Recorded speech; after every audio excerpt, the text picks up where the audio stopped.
Davanagere by ಎಲೆಕ್ಷನ್ಗೆ ಮಹಾ twist. ಯುದ್ಧಕ್ಕೂ ಮೊದಲೇ ಸಾದಿಕ್ ಶಸ್ತ್ರತ್ಯಾಗ. ಶಾಮನೂರು ಶಿವಶಂಕರಪ್ಪ ಅವರ ನಿಧನ ನಂತರ ದಾವಣಗೆರೆ ದಕ್ಷಿಣ ವಿಧಾನಸಭಾ ಕ್ಷೇತ್ರ ತೆರವಾಗಿತ್ತು. ಈಗ ಏಪ್ರಿಲ್ 9ರಂದು ಬೈ ಎಲೆಕ್ಷನ್ಗೆ ಮುಹೂರ್ತ ನಿಗದಿಯಾಗಿದ್ದು, ರಾಷ್ಟ್ರೀಯ ಪಕ್ಷಗಳ ಅಭ್ಯರ್ಥಿಗಳ ನಡುವೆ ಗೆಲುವಿಗಾಗಿ ತೀವ್ರ ಪೈಪೋಟಿ ಜೋರಾಗಿದೆ. ಶಾಮನೂರು ಶಿವಶಂಕರಪ್ಪ ಅವರ ಮೊಮ್ಮಗ ಸಮರ್ಥ್ ಅವರಿಗೆ ಕಾಂಗ್ರೆಸ್ ಟಿಕೆಟ್ ಕೊಟ್ಟಿದ್ದು ಮುಸ್ಲಿಂ ನಾಯಕರ ಆಕ್ರೋಶಕ್ಕೆ ಕಾರಣವಾಗಿತ್ತು. ನಾನು ಬಂಡಾಯ ಅಭ್ಯರ್ಥಿಯಾಗಿ ಸ್ಪರ್ಧೆ ಮಾಡುತ್ತೇನೆ ಅಂತ ಹೇಳಿ ಸಾದಿಕ್ ಪೈಲ್ವಾನ್ ಅವರು ಚುನಾವಣೆಗೆ ನಾಮಿನೇಷನ್ ಸಲ್ಲಿಕೆ ಮಾಡಿದ್ರು. ಆದ್ರೆ ಅವರು ನಾಮಪತ್ರ ವಾಪಸ್ ಪಡೆಯುತ್ತಾರೆ, ಕಾಂಗ್ರೆಸ್ ಭಿನ್ನಮತ ಶಮನವಾಗುತ್ತೆ ಅನ್ನೋದು ಕೈ ನಾಯಕರ ಲೆಕ್ಕಾಚಾರವಾಗಿತ್ತು. ಆದ್ರೆ ಸಾದಿಕ್ ಪೈಲ್ವಾನ್ ನಾನು ಚುನಾವಣಾ ಕಣದಿಂದ ಹಿಂದೆ ಸರಿಯೋ ಪ್ರಶ್ನೆಯೇ ಇಲ್ಲ ಅಂತ ನಾಮಿನೇಷನ್ ವಾಪಸ್ ಪಡೆಯಲಿಲ್ಲ. ಆದ್ರೆ ನಿನ್ನೆ ಬೆಂಗಳೂರಿನಲ್ಲಿ ನಡೆದ ಸಾದಿಕ್ ಪೈಲ್ವಾನ್ ಅವರ ಮನವೊಲಿಸೋ ಪ್ರಕ್ರಿಯೆ ಸಕ್ಸಸ್ ಆಗಿದೆ. ಸೊ ಅವರು ಮನವೊಲಿಸಿ ಅವ್ರನ್ನ ರಿಟೈರ್ ಆಗಬೇಕು ಅಂತ ಹೇಳಿ ಅವರು ಒಪ್ಕೊಂಡು, ಯಾಕೆಂದರೆ ಅವರು ಕಾಂಗ್ರೆಸ್ನಲ್ಲೇ ಸುಮಾರು 40 ವರ್ಷಗಳಿಗೂ ಹೆಚ್ಚು ಕಾಲದಿಂದ ಇದ್ದಾರೆ. ಕಾಂಗ್ರೆಸ್ಸಿನ ಕಟ್ಟಾಳು ಅವರು, ನಿಷ್ಠಾವಂತ ಕಾರ್ಯಕರ್ತ. ಸೊ ಮುಸಲ್ಮಾನರು ಸುಮಾರು 70,000ಕ್ಕೂ ಹೆಚ್ಚು ಮತದಾರರಿದ್ದಾರೆ. ಅವರು ಕೂಡ ಟಿಕೆಟ್ ಬಯಸಿದ್ರು. ಈ ಸಾರಿ ಟಿಕೆಟ್ ಬಯಸಿದ್ರು. ನಾವು ಹೈಕಮಾಂಡು ಇವೆಲ್ಲನೂ ಪರಿಶೀಲನೆ ಮಾಡಿ ಕೊನೆಗೆ ಮಲ್ಲಿಕಾರ್ಜುನ್ ಅವರ ಮಗನಿಗೆ ಕೊಡಬೇಕು ಅಂತ. ಯಾಕೆಂದರೆ ನಮ್ಮಲ್ಲಿ ಯಾರು ನಿಧನ ಆಯ್ತಾರೆ ಅವ್ರ ಮನೆಯವ್ರಿಗೆ ಕೊಡ್ತಕ್ಕಂಥದ್ದು ಒಂದು ಪದ್ಧತಿ. ಈ ಪದ್ಧತಿಯಿಂದ ಮಲ್ಲಿಕಾರ್ಜುನ್ ಅವರ ಮಗನಿಗೆ ಕೊಟ್ಟಿದ್ದೀವಿ, ಸಮರ್ಥನ್ ಅವರಿಗೆ. ಇವರು ಕೂಡ ಆಕಾಂಕ್ಷಿಯಾಗಿದ್ದರು. ಇವರೀಗ ಇವತ್ತು ನಮ್ಮ ಚುನಾವಣಾ ಸ್ಪರ್ಧೆಯಿಂದ ನಿವೃತ್ತರಾಗಿದ್ದಾರೆ. ನಿನ್ನೆ 11 ಜನ ವಾಪಸ್ ತಗೊಂಡಿದ್ದಾರೆ, ಅವರ ನಾಮಿನೇಷನನ್ನು ವಾಪಸ್ ತಗೊಂಡಿದ್ದಾರೆ. ಸೊ ಅದರಿಂದ ಸಲೀಂ ಅವರಿಗೆ ಮತ್ತು ರಿಜ್ವಾನ್ ಅವರಿಗೆ ನಾನು ಧನ್ಯವಾದಗಳನ್ನು ಈ ಸಂದರ್ಭದಲ್ಲಿ ಹೇಳಲಿಕ್ಕೆ ಬಯಸ್ತಾ ಇದ್ದೇನೆ. ಮತ್ತು ಎಲ್ಲ ಪೈಲ್ವಾನ್ ಸಾದಿಕ್ ಭಾಳ ವರ್ಷಗಳಿಂದ ನನಗೂ ಅವ್ರ ಪರಿಚಯ. ಸಾದಿಕ್ ಅವ್ರು ಪೈಲ್ವಾನ್ ಕುಸ್ತಿ ಮಾಡ್ತಾ ಇದ್ದರಿಂದ ಪರಿಚಯ.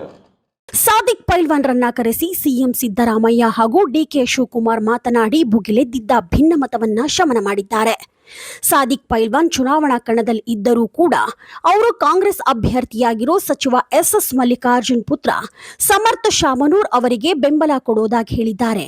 ಆದರೆ ಸಾದಿಕ್ ಪೈಲ್ವಾನ್ ಆರಂಭದಲ್ಲಿ ಶಾಮನೂರು ಕುಟುಂಬಕ್ಕೆ ಟಿಕೆಟ್ ಕೊಟ್ಟರೆ ನಾನು ಬಂಡಾಯವಾಗಿ ಸ್ಪರ್ಧೆ ಮಾಡ್ತೇನೆ, ಎಲೆಕ್ಷನ್ ಅಖಾಡದಿಂದ ಹಿಂದೆ ಸರಿಯೋ ಪ್ರಶ್ನೆಯೇ ಇಲ್ಲ ಅಂತಿದ್ರು.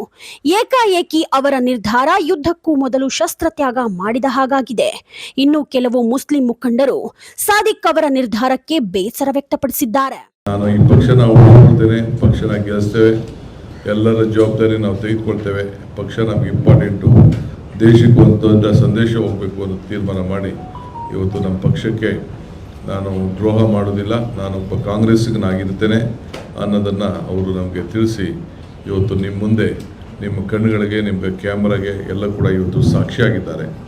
ಸೊ ಇಡೀ ರಾಜ್ಯದ ಕಾಂಗ್ರೆಸ್ ಪಕ್ಷ, ಮುಖ್ಯಮಂತ್ರಿ, ನಾನು ಮತ್ತು ಎಲ್ಲ ನಮ್ಮ ಮುಖಂಡಗಳು ನಮ್ಮ ಸಾದಿಕ್ ಪೈಲ್ವಾನ್ರವ್ರಿಗೆ ನಾನು ಅಭಿನಂದಿಸ್ತೇನೆ.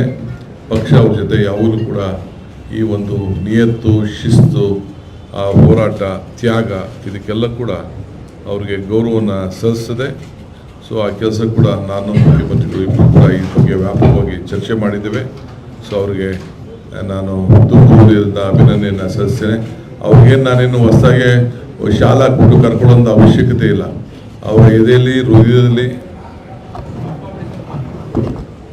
ಅವರ ಹೃದಯದಲ್ಲಿ ಎಲ್ಲ ಕೂಡ ಪಕ್ಷ ನಿಮ್ಮ ಕಣ್ಣೆದುರುಗಡೆ ಕಾಣ್ತಾ ಇದೆ. ಆದ್ದರಿಂದ ನಾನು ಪಕ್ಷ, ಮುಖ್ಯಮಂತ್ರಿ ಪರವಾಗಿ ಮತ್ತು ACC ಪರವಾಗಿ ನಾನು ಅವರಿಗೆ ತುಂಬ ಹೃದಯದ ಅಭಿನಂದನೆಯನ್ನು ಸಲ್ಲಿಸಲಿಕ್ಕೆ ನಾನು ಬಯಸ್ತೇನೆ.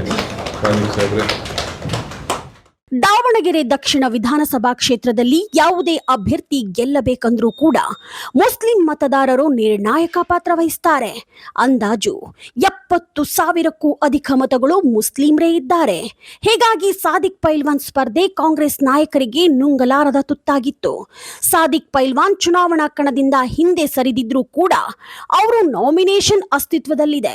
ಹೀಗಾಗಿ ಇದು ಬಿಜೆಪಿ ಅಭ್ಯರ್ಥಿಯಾಗಿರೋ ದಾಸಕರಿಯಪ್ಪ ಅವರಿಗೆ ವರವಾದ್ರೂ ಅಚ್ಚರಿ ಪಡಬೇಕಿಲ್ಲ.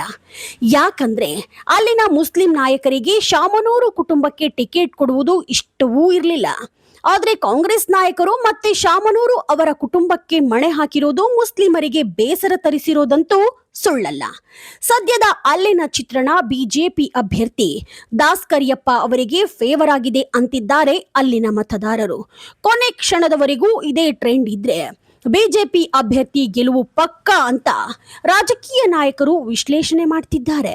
ಇತ್ತ ಕಾಂಗ್ರೆಸ್ ಅಭ್ಯರ್ಥಿಯಾಗಿರೋ ಸಮರ್ಥ್ ಶಾಮನೂರ್ ಅವರು ಕೂಡ ಅಬ್ಬರದ ಪ್ರಚಾರ ಮಾಡ್ತಿದ್ದಾರೆ. ಅನುಕಂಪದ ಅಲೆ ವರ್ಕೌಟ್ ಆಗುತ್ತಾ ಅಂತ ಕಾದ್ ನೋಡ್ಬೇಕಾಗಿದೆ.